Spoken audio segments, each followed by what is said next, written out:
Hello my dear students, आज हम नया टॉपिक स्टार्ट करने जा रहे हैं जिसका नाम है फैक्टराइजेशन। फैक्टराइजेशन का मीन्स होता है कि किसी भी अलजेब्रिक एक्सप्रेशंस को फैक्टर करना, उनको मल्टीपल प्रोडक्ट के फॉर्म में लिखना। जैसे अगर हम नंबर्स में बात करते हैं तो 6 एक हमारे पास नंबर है और हमने कहा 6 के फैक्टर बताइए, तो आप क्या लिखेंगे? 2 इंटू 3, ये 2 इंटू 3 हो गया। तो फैक्टर का मतलब होता है कि वो नंबर्स जो उस जिसके फैक्टर है उसको डिवाइड कर सके।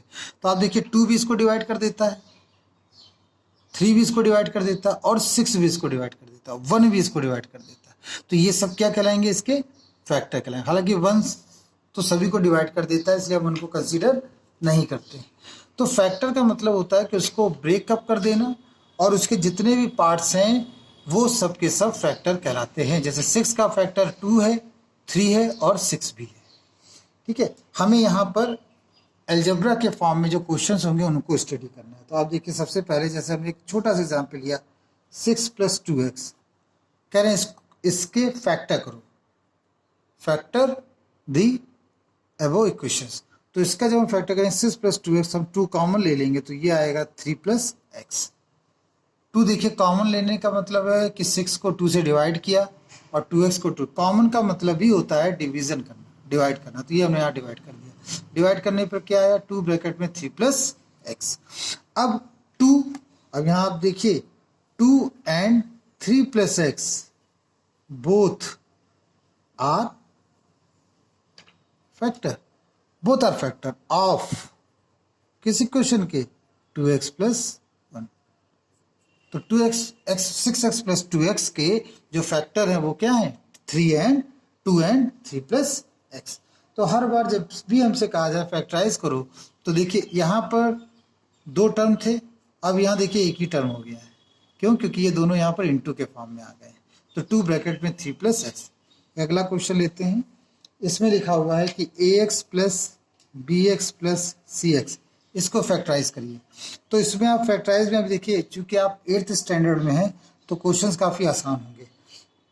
इसमें हमें फैक्टराइजेशन के केस ये करना है कि सभी में से हमें x को कॉमन ले लेना है। जैसे ही x को हम कॉमन ले लेंगे, ये अपने आप फैक्टर के फॉर्म में आ जाएगा। ये देखिए, तो ये इसका एक लाइन में इसका आंसर था जो बच्चों मैंने कर दिया।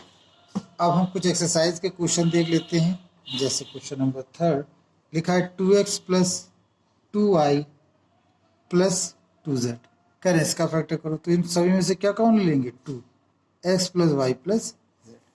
और भी देखिए काफ़ी आसान क्वेश्चन हैं। 4th एक क्वेश्चन ले लेते हैं।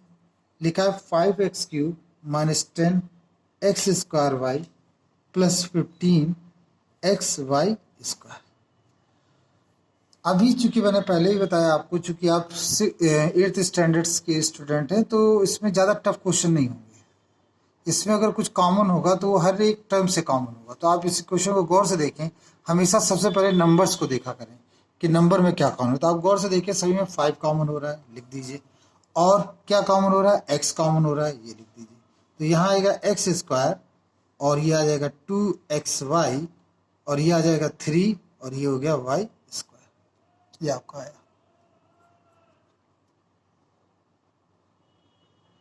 बहुत सिंपल सा क्वेश्चन था बच्चों। एक और ले लेते हैं 5th। इसको जरा गौर से देखेंगे तो आपको और क्लियर होगा। ax - y - bx - y + cx - y। अब इसमें गौर से देखें तो सभी में क्या कॉमन हो रहा है? बहुत ही गौर से देखेंगे तो आपको कॉमन दिख जाएगा और सभी में कॉमन हो रहा है x - y। बिल्कुल सही। देखिए x - y, x - y, x - y, सभी में से x - y कॉमन ले लिया तो यहाँ क्या बचेगा? a। यहाँ क्या आएगा? -b और यहाँ क्या आएगा? c। This is your answer. तो आपको ये देखना पड़ेगा कि सभी में क्या कॉमन हो रहा है और क्या कॉमन नहीं हो रहा है। आइए और अच्छे क्वेश्चंस को देखते हैं।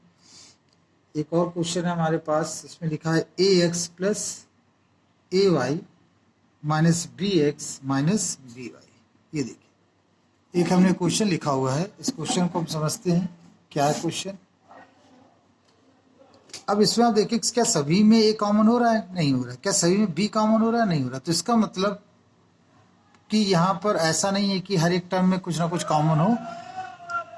आप यहाँ पर ये काम करेंगे कि अगर चार टर्म है आपके पास, तो उनके दो दो के पेयर बना लेंगे। दो दो के पेयर में आप देखिए सबसे पहले इन दोनों में से क्या कॉमन हो रहा है? ए। तो हमने ले लिया ए कॉमन, ये आया एक्स प्लस वाई। फिर इन दोनों के पेयर में देखेंगे बी कॉमन हो गया, तो ये आ जाएगा एक्स प्लस वाई। अब इन दोनों में एक्स प्लस वाई और ए माइनस वाई, इसका आंसर आ गया। ठीक है, इस क्वेश्चन की विशेषता क्या थी बच्चों कि इसमें हमें पेयरिंग करनी है। दो दो की पेयरिंग कर ली और फिर उनमें से हमने कॉमन ले लिया। एक और देख लेते हैं questions. A x minus x square minus B x plus A B. अब इसमें चार टर्म है। सबसे पहले तो आप ये देखिए क्या सभी में कॉमन हो रहा है? नहीं हो रहा है। इसका मतलब दो दो के पेयर बनाने। जनरली जो क्वेश्चन शुरुआत में लिखे होते हैं दो टर्म, उन्हीं को हम बनाते हैं ज्यादातर। तो हमने यहाँ पे इन दोनों को ले लिया, इन दोनों को ले लिया। इन दोनों में से क्या कॉमन हो रहा है बच्चों? इन दोनों से कॉमन हो रहा है एक्स, तो ये हम लिखेंगे ए माइनस एक्स।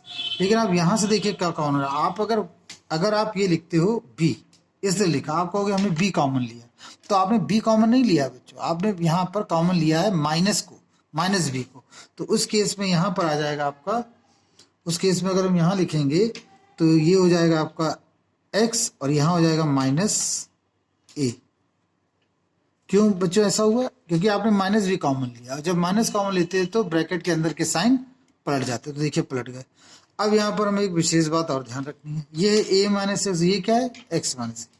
तो हम करेंगे क्या यहाँ पर, इसमें से माइनस हम कॉमन ले लेंगे, तो ये हो जाएगा प्लस का बी और ये हो जाएगा ए और ये हो जाएगा माइनस का एक्स।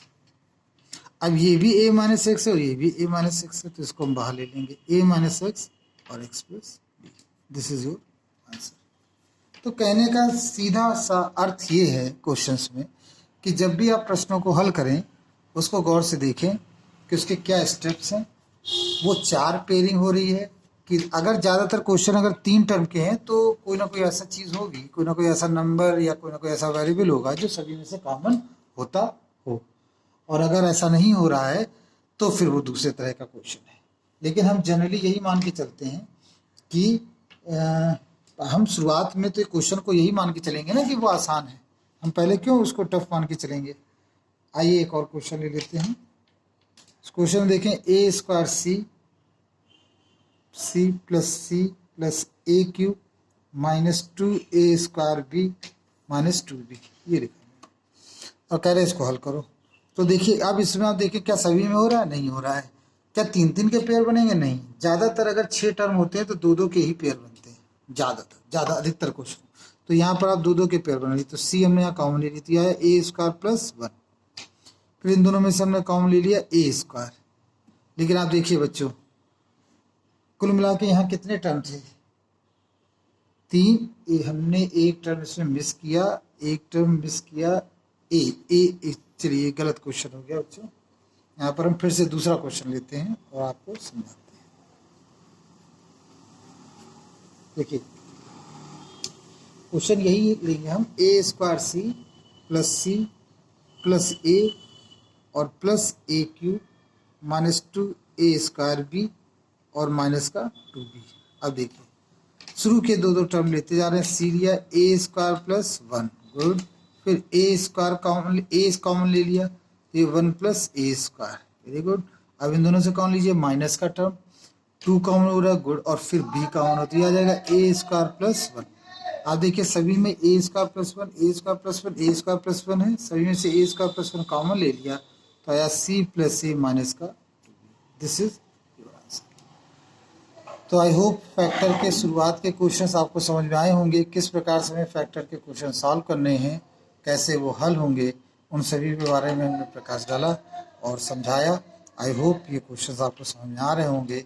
इनको घर में आप बार बार रिवाइज करिए। Thank you very much.